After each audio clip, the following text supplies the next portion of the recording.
Saudações a todos. Nós vamos ver no livro Céu e Inferno, por Allan Kardec, em que na segunda parte ele coloca os depoimentos de espíritos nas mais variadas condições. E agora nós vamos ver o que ele coloca já para a parte final do livro, no capítulo 8º, Expiações Terrestres. E ele vai falar sobre o Marcel, que ele chama a criança do número 4. Então vamos lá. Num hospício de província, havia uma criança em torno de 8 a 10 anos, num estado difícil de se descrever. Não era ali designado senão sob o número 4.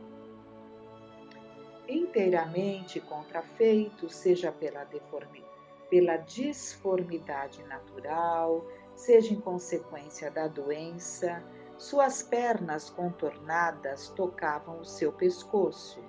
Sua magreza era tal que a pele se dilacerava sob a saliência dos ossos. Seu corpo não era senão uma ferida, e seus sofrimentos atrozes. Pertencia a uma pobre família de israelitas, e essa triste posição durava 4 anos. Sua inteligência era notável para a sua idade. Sua doçura, sua paciência e sua resignação eram edificantes.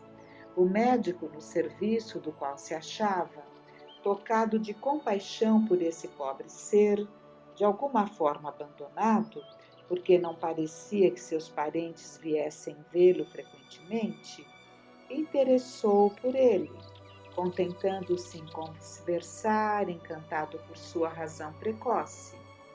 Não somente o tratava com bondade, mas, quando as suas ocupações lhe permitiam, vinha ler-lhe e se admirava com a retidão de seu julgamento sobre as coisas que pareciam acima de sua idade. Um dia a criança lhe disse: Doutor, tem depois a bondade de me dar ainda pílulas como as últimas que me ordenastes? E por que isso, minha criança? Disse o médico. Dei-te as suficientes e temo que uma quantidade maior te faça mal. É que vede, replicou a criança, sofro de tal modo que me forço a me reprimir para não gritar e pedir a Deus conceder-me a força de não alterar os outros doentes que estão ao meu lado. Frequentemente tenho dificuldade de me impedir isso. Essas pílulas me adormecem e durante esse tempo, pelo menos, não perturbo ninguém. Vejamos que o menino, ele tinha em torno de 8 a 10 anos, né? E há 4 anos ele se encontrava nessa situação. Essas palavras bastam para mostrar a elevação da alma que esse corpo disforme encerrava. Um corpo muito disforme, né? Vimos aqui a descrição das pernas que vão para o entorno do pescoço. Então, esses casos graves existem de fato, né? E então aqui está sendo dito, né? Onde essa criança aurira semelhantes sentimentos? Isso não poderia ser no meio onde ele foi educado, e aliás, na idade em que ele começou a sofrer, não podia ainda compreender nenhum raciocínio. Eram, pois, inatas nele. Mas então, com tão nobres instintos, por que Deus o condenava a uma vida tão miserável e tão dolorosa, em admitindo que criara essa alma ao mesmo tempo que este corpo, instrumento de tão cruéis sofrimentos? Aqui Kardec está colocando um questionamento para aqueles que entendem e aceitam a ideia de que Deus criaria os seres no momento da concepção, né? Então, existe um entendimento de que aquela alma é criada no momento da concepção, é criada para animar aquele corpo, mas ela não teria tido uma anterioridade, vivências anteriores àquele momento da concepção. Então, o que ele está jogando é a ideia de que, da onde viriam esses sentimentos tão lógicos, tão sensatos. E isso não agora com 8, 10 anos, isso há 4 anos atrás, né? Então, era uma criança que desde o início ela demonstrava ali essa acuidade de pensamentos, né? De ideias. Então, da onde viria isso? Essas ideias inatas, sendo que fomos criados no momento da concepção, para quem assim entende, né? Ó, ou é preciso negar a bondade de Deus, ou é preciso admitir uma causa anterior, quer dizer, a pré-existência da alma e a pluralidade das existências. Então, quem quer entender a Deus como de fato é um Deus justo, soberanamente justo e bom, não tem como não entender e não acatar e não aceitar a anterioridade da alma e a pluralidade das existências, né? As reencarnações. Por quê? Porque senão não entenderia que Deus é esse, que destina alguém a nascer nessas condições tão dolorosas, se foi criado naquele momento. O que significa isso, né? Daí a algum tempo, foi evocado na Sociedade de Paris, onde deu a comunicação seguinte. Então, em 1863, lá em Paris, onde trabalhava Kardec, né? Ali onde ele trabalhava a doutrina, esse espírito é evocado e se apresenta. Vós me chamastes, vim para fazer com que a minha voz se estenda além desse recinto, para atingir a todos os corações, que o eco que ela fará vibrar se estenda até a sua solidão. Lembrar-lhes-á que a agonia da terra prepara as alegrias do céu, e que o sofrimento não é senão a casca amarga de um fruto agradável que dá a coragem e a resignação. Ela dir-lhes-á que sobre o catre onde geme a miséria estão os enviados de Deus, cuja missão é ensinar à humanidade que não há dor que não se possa suportar com a ajuda do Todo-Poderoso e dos bons espíritos. E nós vimos que esse menino tão sensato, tão novinho, ele queria mais medicação porque ele dizia que a medicação o fazia dormir e assim ele não gemia, não perturbava aqueles que estavam ali ao seu redor, coisa que ele tomava muito cuidado, mas nem sempre ele conseguia deixar de emitir algum som. Então é de uma grandeza assim assustadora, né?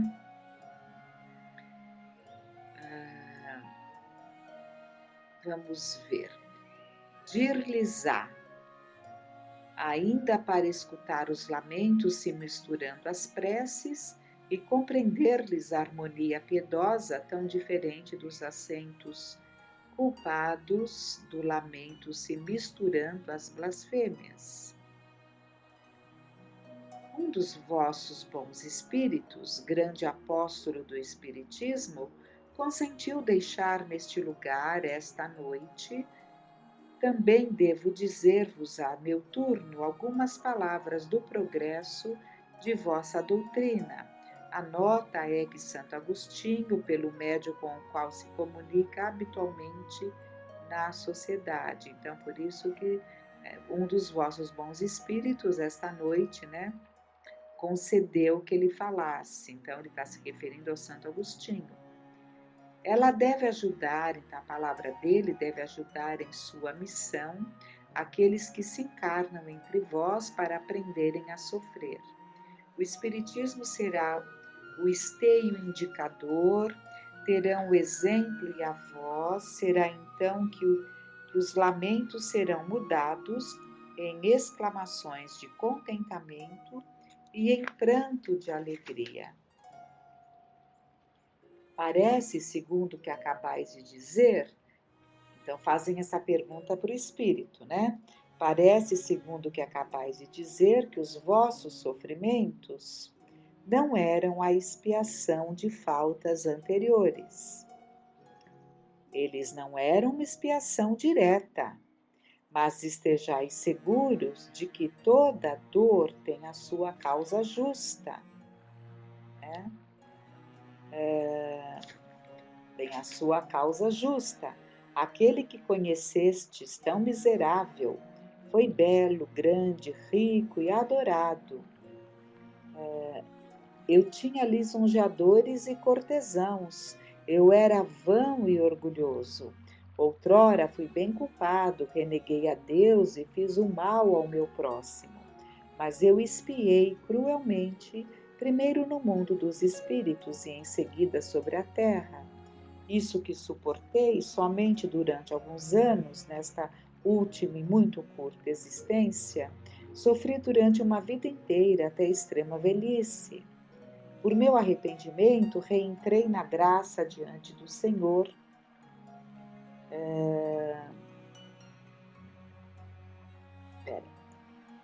Suportei somente durante alguns anos nessa última existência e muito curta existência.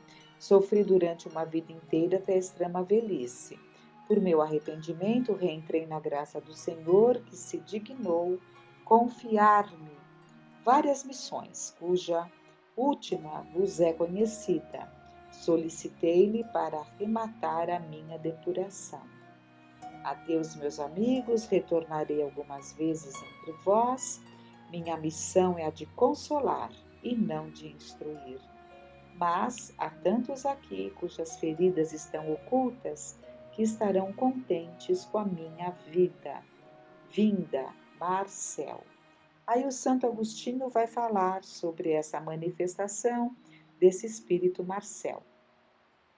Pobre pequeno ser sofredor, raquítico, ulceroso e disforme, quantos gemidos fazia ouvir nesse asilo de miséria e de lágrimas, e malgrada a sua tenridade, como era resignado e como a sua alma já compreendia o objetivo dos sofrimentos. Sentia bem que além do túmulo esperava-o uma recompensa por tantos lamentos abafados. Também como ele, orava por aqueles que não tinham, como ele, a coragem. Então, sentia bem que além do túmulo esperava-o uma recompensa por tantos lamentos abafados. Também como ele orava por aqueles que não tinham, como ele, a coragem de suportar os seus males, para aqueles, sobretudo, que lançavam ao céu blasfêmias em lugar de preces. Se a agonia foi longa, a hora da morte não foi terrível.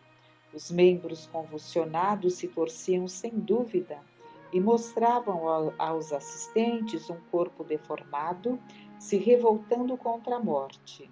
A lei da carne que quer viver apesar de tudo. Mas um anjo planava acima do leito do moribundo, cicatrizando o seu coração. Depois tomou sobre as suas asas brancas essa alma tão bela que se escapava desse corpo informe, pronunciando essas palavras: Glória vos seja dada, ó meu Deus. E essa alma subiu para o Todo-Poderoso. Feliz ela exclamou: Eis-me, Senhor, me destes por missão ensinar a sofrer. Suportei dignamente a prova? Ele pergunta. E agora o espírito da pobre criança, continua Santo Agostinho, e agora o espírito da pobre criança retomou as suas proporções, e ele plana no espaço, indo do fraco ao pequeno, dizendo a todos: esperança e coragem, liberto de toda a matéria e de toda a mancha, está-lhe junto de vós, vos fala, não mais com a voz sofredora e lamentosa, mas com varonil acento, ele vos disse: aqueles que me viram, olharam, a criança que não murmurava, auriram a calma para os seus males. e os seus corações se fortaleceram na doce confiança em Deus. Eis o objetivo de minha curta passagem sobre a terra. Santo Agostinho. Belíssimas reflexões, que exemplo de vida, de espírito que diante dos erros cometidos toma a decisão da mudança, toma a decisão do resgate e consegue realmente alçar voos mais altos. Tanta dor que levou a um processo de libertação, porque assim ele desejou redimir-se diante de si mesmo e diante de Deus. Que fiquemos em paz.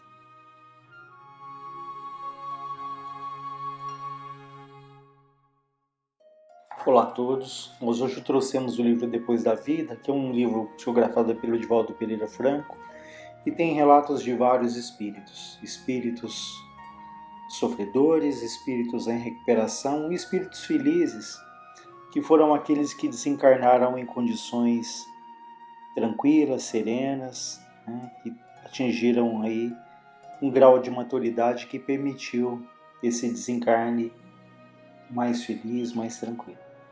E o texto chama Provações Abençoadas, que é de um companheiro chamado Antônio Torino.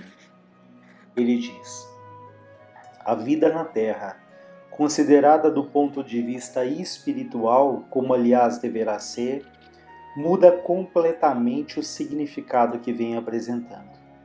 Aceita o espírito como fator causal, o corpo e a vida fisiológica passam a ser inevitáveis resultados da sua ação. Assim considerando, o sofrimento altera o seu conteúdo, e as conjunturas, alegria e dor, prazer e desconforto, modificam completamente a forma pela qual têm sido aceitos. Então ele fala que quando nós encaramos a vida do ponto de vista espiritual, isso muda completamente o significado que a vida, como ela nos apresenta, Porque se nós temos essa visão da eternidade, das múltiplas existências, nós não vamos ser imediatistas, querendo simplesmente usufruir o que esses breves anos aqui nos oferecem. Da mesma maneira, nós não vamos nos revoltar, nem nos angustiarmos por aquilo que nos acontece, se temos essa certeza de que tudo passa, de que Deus jamais nos desampara. Então essa visão espiritual da vida, ela muda muito o significado, como ele fala, e é o que ele diz, que sofrimento, alegria e dor, prazer e desconforto mudam totalmente a nossa maneira de enxergar as coisas. Ele diz ainda, partindo-se da premissa de que o espírito é o agente gerador, portanto preexistente ao corpo e procedente de uma realidade transcendental para onde voltará, todas as ocorrências na área da matéria constituem lições transitórias, com efeito que promoverá a felicidade sem jaça, sem mancha, ou arrependimento tardio.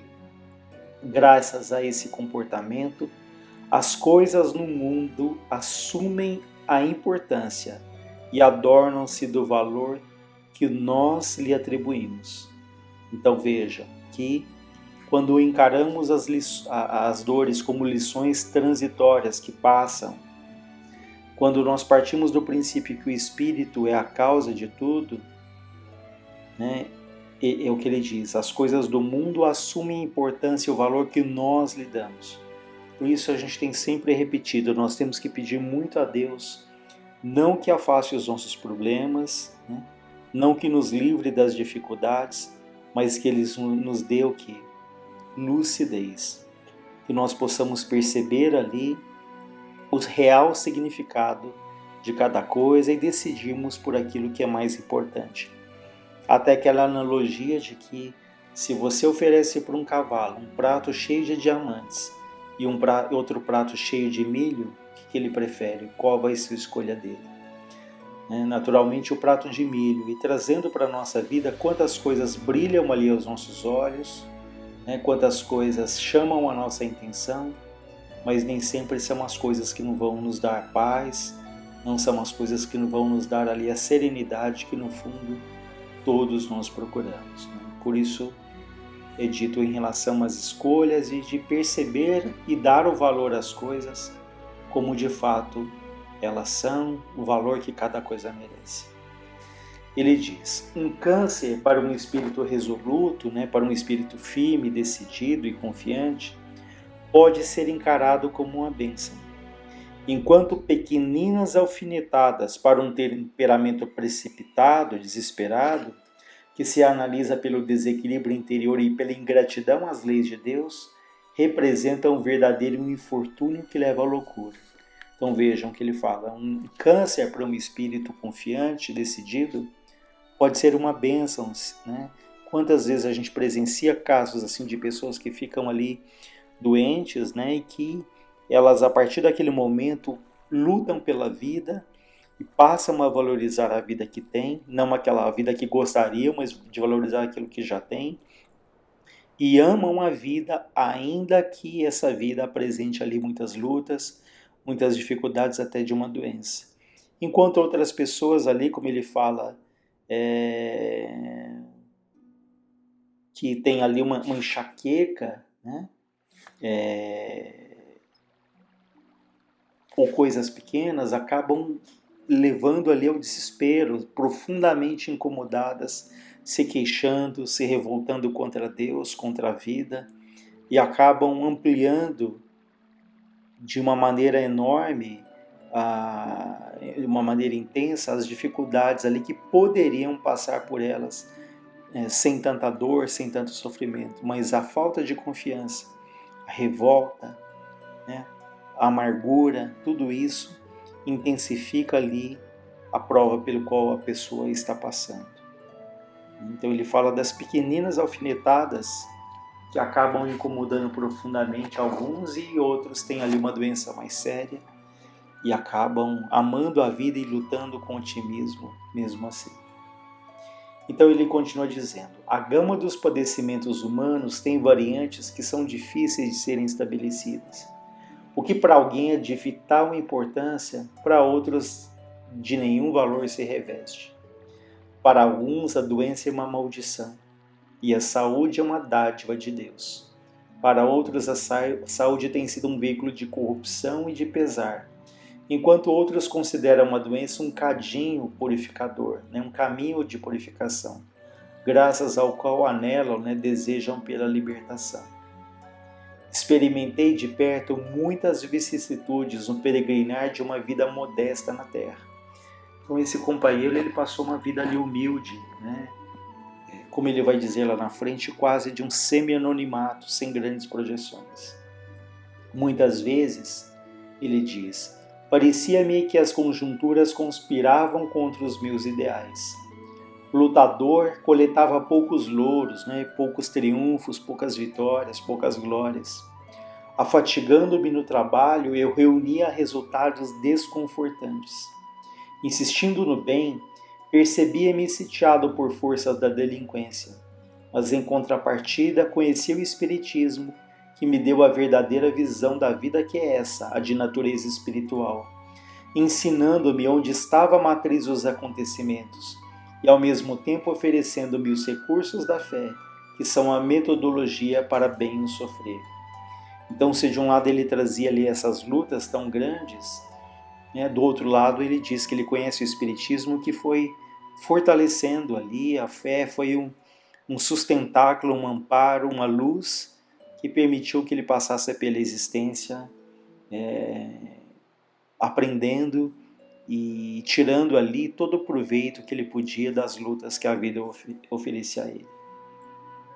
Constituir família, abraços com a crença restauradora, com o Espiritismo, então, ele constituiu a família e criou a sua família. E com as lutas de lapidação moral. O organismo, o corpo, ao quebrado pelos anos, chegou na idade madura a apresentar dilacerações que eram provenientes do passado. Então ele deixa claro que ele tinha ali problemas físicos, do corpo físico, que eram provenientes de existências passadas, tais como problemas circulatórios, a visão deficiente, a fala com limitações. No entanto, o espírito resoluto, firme, decidido. Em momentos de fraqueza, eu lamentava o apagar da vista, né? Ele começou a ter problemas sérios de visão. Então ele sentia saudades, não a saudade dos contornos e das cores da natureza, mas ele sentia pelo impedimento natural de poder meditar nas leituras sadias do Evangelho. Então o fato de não poder ali ler o Evangelho para ele fazia muita falta. Isso nos faz pensar quantas vezes temos ali uma visão privilegiada, né? E no entanto acalentamos ali tanta dificuldade na leitura, no estudo, tanta preguiça. Vamos adiando ali sempre para o futuro e nunca encontramos um tempo para uma leitura que seria muito saudável, que nos fortaleceria, que abriria ali os horizontes da nossa própria mente para perceber, né, aquilo que precisamos amadurecer. E ele sente falta ali da visão, por isso, por não poder ler ali o Evangelho como ele fazia antes. Quando a morte me libertou da carcaça física, né, quando ele desencarnou, abrindo-me horizontes coloridos da imortalidade, exultante, né, feliz, porque o breve degredo, né, aquela breve prisão chegava ao fim, anunciou-me uma jornada de liberdade. Né? Prisão porque ele estava preso ali ao corpo, e a morte, o desencarne, para ele ali foi uma jornada de liberdade. A gente vai entender por que ele se sente assim. As consolações que acalentei durante a noite da viagem corporal agora se transformavam em sol que não permitia mais sombra nenhuma pelo caminho. As lágrimas contidas e a resignação preservada nos momentos mais ásperos dos testemunhos desabrochavam agora em sorrisos como botões de rosas osculados, né, beijados ali pela tepidez do sol. A pobreza no lar, confiantemente aceita e vivida com alegria, era agora uma fortuna que se manifestava com uma abundância interior de paz, nenhuma saudade dos valores que enferrujam e perdem-se. Então ele passou uma vida ali de pobreza, de bastante contenção ali dos recursos materiais.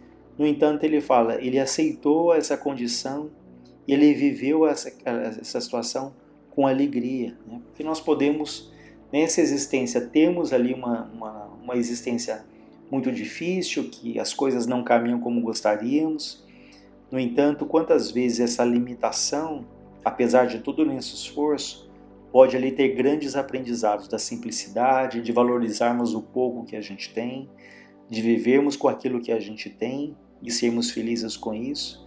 É claro que isso de maneira nenhuma impede a luta, o trabalho por uma condição melhor, mas se as coisas elas não caminham, apesar do nosso esforço, quando fazemos a nossa parte, se elas não caminham como gostaríamos, nós aprendemos a viver bem com aquilo que nós temos, né? De uma maneira mais simples e valorizando ali as pequenas coisas da vida. E ele fala também do filho que tinha desencarnado, né? Ele fala, o filho querido que viajara antes de mim, deixando-nos a sua mãe e a mim nos panos sombrios da saudade resignada, agora de braços abertos aguardava-me para me dizer entre lágrimas de emoção, seja bem-vindo, papai, de retorno a casa. Então acho que é indefinível ali o que seja a alegria de reencontrarmos um filho que tenha partido antes de nós, ou um dia que reencontrarmos ali um pai, uma mãe tão queridos também ao nosso coração. Então quando ele desencarna, ele é recebido ali pelo filho que já havia partido antes. Ele continua dizendo, é verdade que o reino de Deus começa no coração de cada um, e que o império da justiça, nas leis soberanas com medidas muito diferentes da legislação, ainda equivocada dos homens. Hoje, com a família reconstituída, olhamos os três para o futuro, minha esposa, meu filho e eu, bendizendo a fé que nos enriqueceu de esperança e se manifestou na luz da caridade para com o próximo, consequentemente para nós mesmos. Somente compreendendo o significado profundo da vida, as razões do Espírito, é que essa vida tem sentido e conteúdo. Então veja, somente buscando compreender o significado profundo da nossa vida, que cada um de nós tem aqui um propósito, cada um de nós tem ali uma razão da nossa existência e o quanto a nossa existência ela pode influenciar tantas outras pessoas, né, encarnados ou desencarnados, com um gesto, com uma atitude, com uma prece, com uma atenção, com um silêncio, enfim. Né? É procurarmos ali o significado profundo da vida e aí vamos conquistando gradativamente essa paz que nós todos buscamos. Ele diz, enquanto o homem não se resolver por despojar-se dos atavios, né, dos hábitos ali, do passado tão arraigados, aprendendo a valorizar o que realmente é de importância, deixando as distrações e os equívocos, não aprenderá a significação real da existência, vivendo as oscilações da amargura, do riso e de expectativas que se desfazem como névoa. Certamente eu não pretendo sugerir que se viva na Terra o reino da tristeza e do desconforto. Olha que interessante. Ele não está sugerindo que nós vivamos aqui na tristeza, no desconforto. Pelo contrário, ele fala. É desejável que a alegria estue, né, que a alegria esteja, transborde no nosso coração. Que as concessões da ciência e do conhecimento sejam bem utilizadas. Então nós estamos no mundo material, nós podemos usufruir do que a vida nos oferece, mas é o que ele fala, que haja alegria, que valorizemos aquilo que mais importa, né, que cuidemos ali do nosso espírito, do burilamento dos nossos sentimentos. O que pretendemos referir, ele continua dizendo, é quanto à escola de valores legítimos, em que usos, costumes, as coisas signifiquem mordomias que passam, objetivando as realidades que permanecem. Transitei entre os homens no semi-anonimato, né, no silêncio, na discrição, né, no semi-anonimato da pobreza, no trabalho modesto, mas iluminado pela estrela polar da revelação dos espíritos, né, iluminado pela doutrina espírita. Estou aqui rendendo agora graças a Deus pelas suas bênçãos. Antônio Tourinho. Então, um relato bem interessante, porque quantas vezes a gente vê relatos de espíritos sofredores, em dificuldades, mas é muito bom também ouvirmos um relato de alguém que partiu em paz, com a sua consciência tranquila, que reúne novamente do outro lado ali os familiares tão queridos, né? E tomar a Deus e Ele quer, né? Mas que possamos fazer a nossa parte para que a gente tenha essa condição, né? De quem sabe desencarnarmos ali e olharmos para trás, percebemos que deixamos afeições, que não fizemos tudo, né? Mas que fizemos ali muito daquilo que podíamos fazer, que não perdemos o tempo, que valorizamos aquilo que de fato valia a pena, enfim, né? Que lembrando ali resumidamente daquilo que Jesus nos ensinou, amar a Deus sobre todas as coisas, ao próximo como a si mesmo, fazer aos outros somente aquilo que gostariam que lhe fizessem, orai pelos que vos perseguem e caluniam. Né? Alguns pontos para a nossa reflexão. Que Deus nos ampare e nos fortaleça, hoje e sempre.